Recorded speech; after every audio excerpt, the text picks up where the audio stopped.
आज हम कक्षा 11 जीव विज्ञान अध्याय 2 में जीव जगत का वर्गीकरण के अंतर्गत वर्गीकरण का महत्व, वर्गीकरण का इतिहास, वर्गीकरण की 5 जगत पद्धति, जगत मोनेरा, जीवाणुओं के लाभ और हानि के बारे में चर्चा करेंगे। अब देखिए है अध्याय 2 जीव जगत का वर्गीकरण, क्लासिफिकेशन ऑफ लिविंग किंगडम। तो पहले हम पढ़ेंगे कि वर्गीकरण का महत्व क्या चीज़ है, इम्पॉर्टेंस ऑफ क्लासिफिकेशन। तो ध्यान दीजिए, संसार में लाखों प्रकार के जीव जंतु पाए जाते हैं जिनका एक साथ अध्ययन किया जाना संभव नहीं है, कठिन है। जैसे एक विद्यालय में हजारों विद्यार्थी रहते हैं, लेकिन सबको एक साथ नहीं पढ़ाया जा सकता। कोई बच्चा 6 का है, कोई 7th का है, कोई 8th का है, कोई 9th का है, कोई 10th का है, 11th का, 12th का है। तो सारे बच्चों को अलग अलग क्लास में बैठा के पढ़ाया जाता है। कोई बायो का है, कोई मैथ का है। क्योंकि सबको एक साथ नहीं पढ़ाया जा सकता। इसी प्रकार से सारे जीवधारियों का अध्ययन हम एक साथ नहीं कर सकते। हम क्या करते हैं, उनका वर्गीकरण करते हैं। तो जीवधारियों के वर्गीकरण का निम्नलिखित महत्व है। थ्री डालेंगे वर्गीकरण का महत्व, आगे लिखेंगे जीवधारियों के वर्गीकरण का निम्नलिखित महत्व है। पहला है अध्ययन में सुविधा। इससे क्या होता है, जैसे क्लास में है, बायो का बच्चा बायो पढ़ेगा, मैथ का बच्चा मैथ पढ़ेगा, तो वर्गीकरण से क्या फ़ायदा हुआ, अध्ययन में सुविधा होगा। जैव विकास का प्रमाण, तो देखा गया कि वर्गीकरण में क्रमशः क्या हो गया, सरल जीवधारियों को पहले रखा गया है, जटिल जीवधारियों को बाद में रखा गया है। इससे हमें यह पता लगता है कि किस प्रकार से सरल रचना वाले जीवधारियों से जटिल रचना वाले जीवधारियों का विकास हुआ, अर्थात जैव विकास का प्रमाण, इससे महत्व पता लगता है। तीसरा है नए जीवों की खोज में सहायता। कभी कभी कुछ जीव ऐसे होते हैं जो क्रमिक रूप से नहीं पाए जाते, जैव विकास जब हुआ तो उनमें वैसे बहुत सारे जीव क्या हो गए, विलुप्त हो गए। तो ऐसे जीवों की खोज में क्या होती है, सहायता मिलती है। संग्रहालय में जीवों के रख रखाव में सुविधा। वर्गीकरण से क्या होता है कि जीवधारियों को उनके कुल के आधार पर अलग अलग रखा जाता है। तो वर्गीकरण से क्या होता है, जीवधारियों के रखरखाव में सुविधा होती है। और जीवधारियों में अनुकूलन का ज्ञान। एक ही संघ, एक ही वर्ग के जीवधारी अलग अलग परिस्थिति में रहते हैं और अलग प्रकार से अनुकूलित हो जाते हैं। अनुकूलन क्या चीज़ है, जीवधारी के आकार, रंग, रूप, रचना में ऐसा परिवर्तन जो उस जीवधारी को किसी वातावरण में सफलतापूर्वक जीवन यापन में सक्षम बनाता है, उसे अनुकूलन कहते हैं। अनुकूलन क्या चीज़ है, किसी जीवधारी के आकार, रंग, रूप, रचना में वह परिवर्तन जो उस जीवधारी को उस वातावरण में रहने के लिए अनुकूल बनाता है, उसे हम अनुकूलन कहते हैं। जैसे देखिए, मछली जल में रहने के लिए अनुकूलित होती है और चिड़ियाँ उड़ने के लिए, ऊँट रेगिस्तान में रहने के लिए। इस प्रकार से देखिए, तो वर्गीकरण का क्या है, निम्नलिखित महत्व है। क्या, अध्ययन में सुविधा, जैव विकास का प्रमाण, नए जीवों की खोज में सहायता, संग्रहालय में जीवों के रखरखाव में सुविधा और जीवधारियों में अनुकूलन का ज्ञान। आगे है वर्गीकरण का इतिहास, हिस्ट्री ऑफ क्लासिफिकेशन।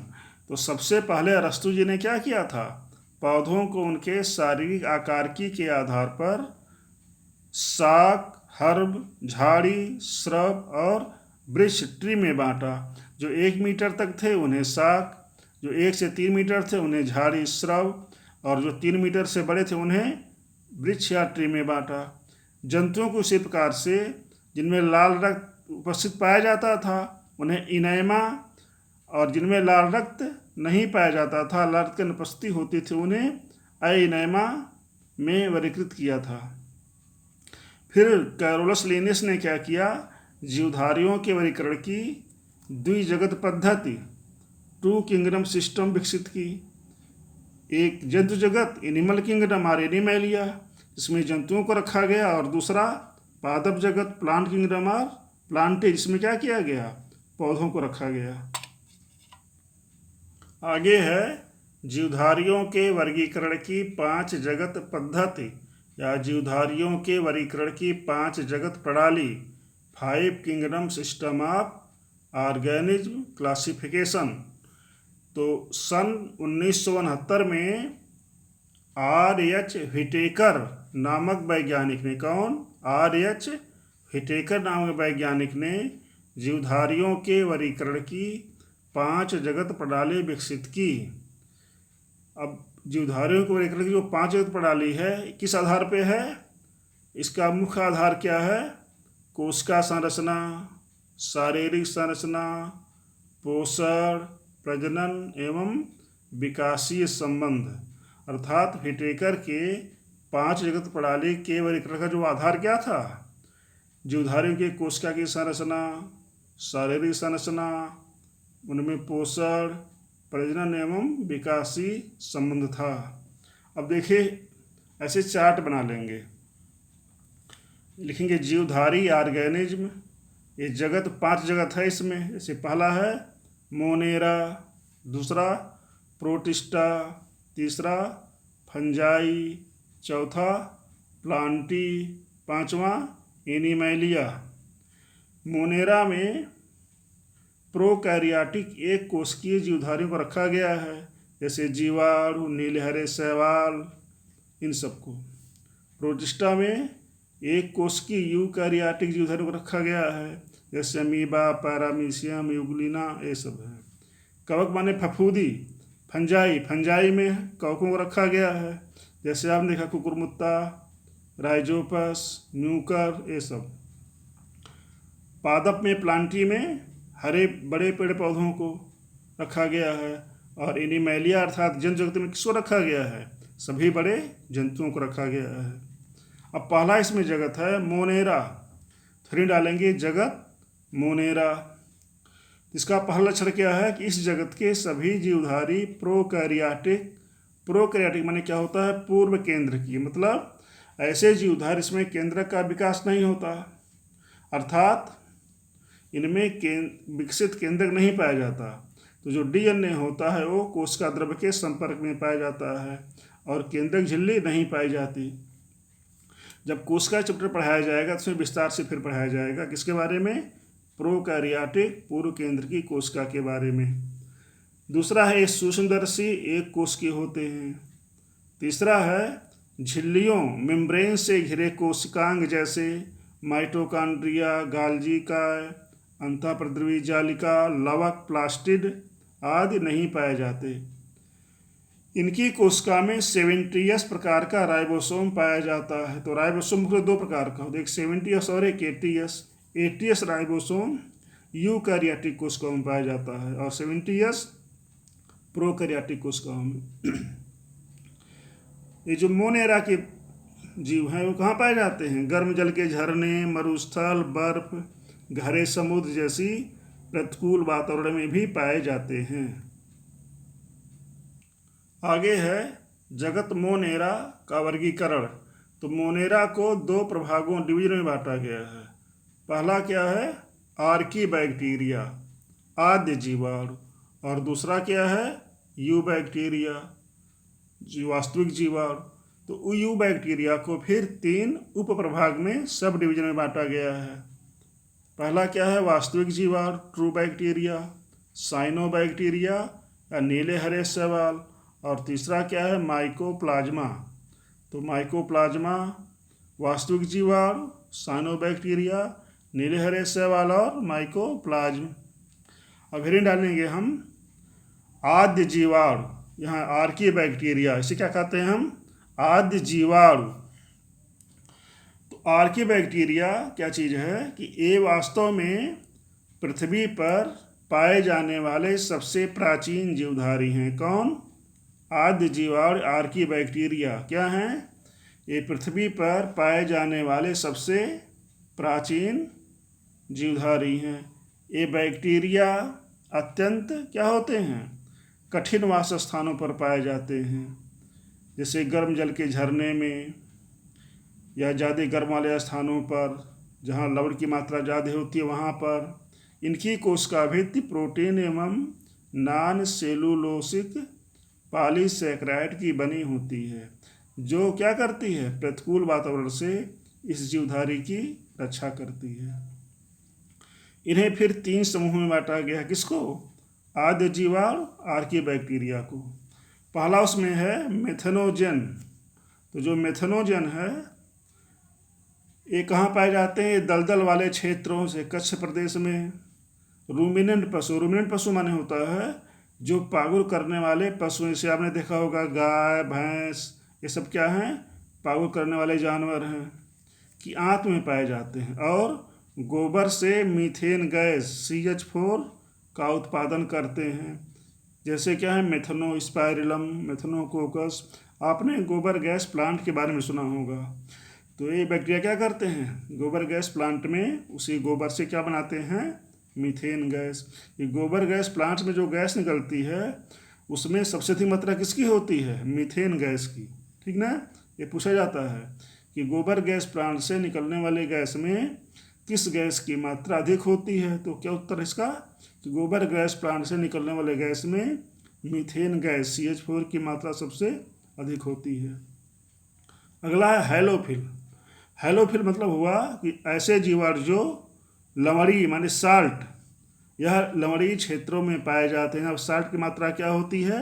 लवण की मात्रा ज़्यादा होती है। C थर्मोएसिडोफिल। आर्कियोबैक्टीरिया गर्म गंधक युक्त जल के झरनों में पाए जाते हैं। कहाँ पाए जाते हैं? गर्म गंधक युक्त जल के झरनों में पाए जाते हैं। आगे है you bacteria. You means true, वास्तविक बैक्टीरिया। तो जो वास्तविक बैक्टीरिया, ये वास्तविक बैक्टीरिया हैं, इसे 3 उप प्रभाग में बांटा गया है। पहला क्या है? वास्तविक जीवाणु, ट्रू बैक्टीरिया। तो ट्रू बैक्टीरिया में क्या होता है? इनमें कठोर कोशिका भित्ति एवं कसाव मीन्स फ्लैजेला पाया जाता है। इनकी कोशिका भित्ति कठोर होती है, इन्हें कसाव या फ्लैजेला पाया जाता है, जो चाबुक के समान रचना होती है, जो इसके प्रसरण में सहायता करती है। ये एक कोश के होते हैं, यूनिसेलुलर और प्रोकैरियोटिक होते हैं। इसमें क्या होता है? एसिटिल ग्लूकोसेमिन एवं पेप्टिडोग्लाइकान नामक पदार्थ किसमें पाया जाता है? इनकी कोशिका भित्ति में पाया जाता है। अर्थात वास्तविक जीवाणु की कोशिका भित्ति में एसिटिल ग्लूकोसेमिन और पेप्टिडोग्लाइकान नामक पदार्थ पाया जाता है। अब है कि आकार के आधार पर जीवाणु क्या होते हैं? 4 प्रकार के होते हैं। आगे देखिए कि आकार के आधार पर जीवाणु 4 प्रकार के होते हैं। पहला है गोलाकार। गोलाकार मीन्स कोकस। ये गोलाकार या अंडाकार जीवाणु हैं। जैसे माइक्रोकोकस देखिए गोलाकार लगभग होते हैं। दंडाणु बैसिलस, ये क्या होते हैं? दंड माने छड़, ये छड़ाकार होते हैं। जैसे बैसिलस एंथ्रेसिस, बैसिलस सबटिलिस, ये देखिए छड़ाकार, लगभग क्या है? छड़ाकार है ये चीज़ लगभग छड़ाकार होते हैं। अगला है सर्पिलाकार माने स्पाइरिलम, ये सर्पिलाकार होते हैं। जैसे स्पाइरिलम रूप्रम ये है, ये देखिए क्या है? सर्पिलाकार है। नेक्स्ट है डी कामाकार, कामाफार। ये कैसे होते हैं? कामा की तरह होते हैं। जैसे देखिए कामा स्वरूप होते हैं, जैसे विब्रियो कालेरी, जिससे कालरा रोग फैलता है। तो ये कामा के स्वरूप के होते हैं। जैसे यहाँ पे देखिए इनकी रचना बनी हुई है। जीवाणु हमारे लिए लाभदायक भी होते हैं और हानिकारक होते हैं। अब हम चर्चा करेंगे कि जीवाणु हमारे लिए कैसे लाभकारी होते हैं। फिर डालेंगे लाभकारी या लाभदायक जीवाणु, यूजफुल बैक्टीरिया। इसमें पहला क्या लिखेंगे? नाइट्रोजन स्थिरीकरण जीवाणु, नाइट्रोजन फिक्सिंग बैक्टीरिया। अंग्रेजी क्या हो जाएगा इसका? Nitrogen fixing bacteria. तो ये जीवाणु क्या करते हैं? जो वातावरण की शुद्ध नाइट्रोजन है, वातावरण में 78% नाइट्रोजन पाया जाता है, लेकिन पौधे इसका उपयोग नहीं कर सकते। तो ये जीवाणु क्या करते हैं? जो दाल वाली फसलें हैं, जैसे अरहर, चना, मटर, उर्द मूंगफली, इसमें क्या होता है, इसकी जड़ों में गांठ बना के रहते हैं और ये क्या करते हैं, वातावरण की जो शुद्ध नाइट्रोजन है उसको स्थिर करते हैं, अर्थात अमोनिया में बदल देते हैं। तो ऐसे लिखेंगे, राइजोबियम लेग्यूमिनेसियम नामक जीवाणु लेग्यूमिनोसी कुल, इसमें क्या पाया जाता है, अरहर, चना, मटर, उर्द, मूंगफली, सोयाबीन, ये सब पाया जाता है, के पौधों की जड़ों में पाया जाता है और वायुमंडल की स्वतंत्र नाइट्रोजन को अमोनिया में बदल देता है। बाद में अमोनिया नाइट्राइट में और फिर नाइट्रेट में बदल जाता है, क्योंकि पौधे नाइट्रोजन को नाइट्रेट के रूप में ग्रहण करते हैं। ध्यान दीजिए, पौधों की जड़ें नाइट्रोजन को नाइट्रेट के रूप में ही अवशोषित करती हैं, इसलिए अमोनिया पहले नाइट्राइट में और फिर नाइट्रेट में बदलता है। अगला हेडिंग है दूध से दही बनाने में। तो लैक्टोबैसिलस लैक्टिस एक जीवाणु क्या है, लैक्टोबैसिलस लैक्टिस, ये क्या करता है, नामक जीवाणु दूध में पाई जाने वाली लैक्टोज शर्करा को लैक्टिक अम्ल में बदल देता है और दूध क्या हो जाता है, खट्टा हो जाता है। साथ ही साथ क्या करता है, और दूध में पाए जाने वाले केसिन प्रोटीन की छोटी छोटी बूंदों द्वारा दही जमाने में सहायता करता है। तो पहला काम करता है क्या, कि लैक्टोज को लैक्टिक अम्ल में बदलता है, जो दूध खट्टा हो जाता है। और दूसरा काम क्या करता है, दूध में पाए जो प्रोटीन है केसिन, दूध में केसिन नाम का प्रोटीन और लैक्टोज नाम का शर्करा कार्बोहाइड्रेट पाया जाता है। इस प्रोटीन की छोटी छोटी बूंदें बना लेता है जालनुमा, और इससे क्या होता है, दूध क्या होता है, जम जाता है और दही बन जाता है। तीसरा है प्रतिजैविकों के उत्पादन में, प्रतिजैविक माने antibody, in the production of antibody. तो जीवाणु से क्या होता है, एंटीबॉडी के निर्माण में भी सहायता करता है। अब यहाँ देखिए, जैसे यहाँ बनाएंगे चार्ट जीवाणु और प्रतिजैविक, जैसे क्या है, स्ट्रेप्टोमाइसिस ग्रेसियस से क्या बनता है, स्ट्रेप्टोमाइसिन नामक प्रतिजैविक एंटीबॉडी बनता है। स्ट्रेप्टोमाइसिस ऑरियोफैसियन से क्या बनता है, टेट्रासाइक्लिन बनता है। बैसिलस सबटिलिस से सबटिलिन नामक प्रतिजैविक एंटीबॉडी बनता है। ऐसे बहुत सारे हैं। एंटीबॉडी क्या करते हैं, हमें रोगों से बचाते हैं। अगला फायदा क्या है, सिरका उद्योग में, इन विंगर इंडस्ट्री। तो स्टोबैक्टर स्टी नामक जीवाणु क्या करता है, शर्करा को सिरका में बदल देता है। अब गन्ने के शरबत से, रस से क्या बनता है, सिरका बनता है। तो गन्ने के रस में सुक्रोज नामक शर्करा पाया जाता है। अब जो सुक्रोज नामक शर्करा है कुछ दिन में किस में बदल जाता है, एथिल अल्कोहल में, जो शराब है। वह क्या होता है, कुछ दिन बाद फिर स्टिक अम्ल में बदल जाता है, जो क्या होता है, सिरका होता है। तो गन्ने का जो शरबत है सुक्रोज कुछ दिन में किस में बदल जाता है, एथिल अल्कोहल में, शराब में, और कुछ दिन बाद बदल जाता है स्टिक अम्ल अर्थात सिरके में बदल जाता है। तो क्रमिक परिवर्तन होता है। आगे है हानिकारक जीवाणु, हार्मफुल बैक्टीरिया। इसके पहले क्या पढ़े थे, लाभदायक बैक्टीरिया, लाभदायक जीवाणु। अब क्या है, हानिकारक जीवाणु, हार्मफुल बैक्टीरिया। तो जो जीवाणु होते हैं लाभदायक के साथ साथ हानिकारक होते हैं, और मनुष्यों में, पशुओं में, पौधों में क्या करते हैं, रोग फैलाते हैं। तो मनुष्य में रोग उत्पन्न करने वाले जीवाणु, तो इसमें कुछ मेन इंपॉर्टेंट लिखा गया है, दिया गया है। अरे रोग ऐसे चार्ट बना लेंगे, रोग का नाम, जीवाणु का नाम। तो ध्यान दीजिए, यहाँ पे कुछ रोगों के बारे में यहाँ पे चर्चा की गई है। जैसे देखिए, निमोनिया रोग, इसमें नाक से पानी निकलता है, संक्रमण हो जाता है। स्ट्रेप्टोकोकस निमोनी जीवाणु द्वारा फैलता है। हैजा कालरा, इसमें लैट्रिन बार बार होता है और दस्त होता है, उल्टी होता है। विब्रियो कालेरी, रोहिणी डिप्थीरिया, ये गले में क्या होता है, बच्चों के छल्ले पड़ जाते, तो बच्चे में सांस लेने में दिक्कत होती है। कोरिन बैक्टीरियम डिप्थीरी, ऐसे क्षमा, तपेदिक, टीबी, सारे बच्चे लोग टीबी के बारे में जानते ही होंगे। तो माइकोबैक्टीरियम ट्यूबरकुलोसिस से फैलता है।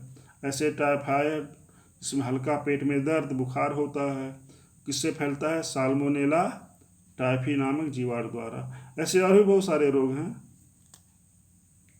आगे है दूसरा, भूमि की उर्वरा शक्ति को कम करने वाले जीवाणु। तो एक जीवाणु, उसका नाम क्या है? Bacillus denitrificans. कौन? बैसिलस डी नाइट्रिफिकेंस नाम का जो जीवाणु है, भूमि में उपस्थित नाइट्रेट को स्वतंत्र नाइट्रोजन में मुक्त कर भूमि की उर्वरा शक्ति को कम कर देता है। अर्थात जो बैसिलस डी नाइट्रिफिकेंस क्या करता है? भूमि में जो नाइट्रेट नामक नाइट्रोजन युक्त पदार्थ है जिसको पौधे ग्रहण करते हैं, उसको क्या करता है? शुद्ध नाइट्रोजन में मुक्त कर देता है। तो नाइट्रोजन क्या होता है? हवा में चला जाता है और भूमि क्या हो जाती है? उसकी उपजाऊ क्षमता कम हो जाती है। इस प्रकार से क्या करता है? नुकसान पहुंचाता है। आगे है पौधों में रोग उत्पन्न करने वाले जीवाणु। तो बहुत से जीवाणु क्या करते हैं? पौधों में रोग उत्पन्न करते हैं। तो यहाँ कुछ प्रमुख रोग और उन जीवाणु के बारे में बताया गया है। जैसे क्या है? चावल का अंगमारी, ब्लाइट ऑफ पैडी किससे फैलता है? जैंथोमोनास वराजी से। इसकी पत्तियां जो हैं मुरझा जाती हैं इससे। गेहूं में टुंडू किससे फैलता है? कोरिन बैक्टीरियम टिटिकाई से। नेक्स्ट है नींबू में सड़न, साइट्रस कैंकर किससे फैलता है?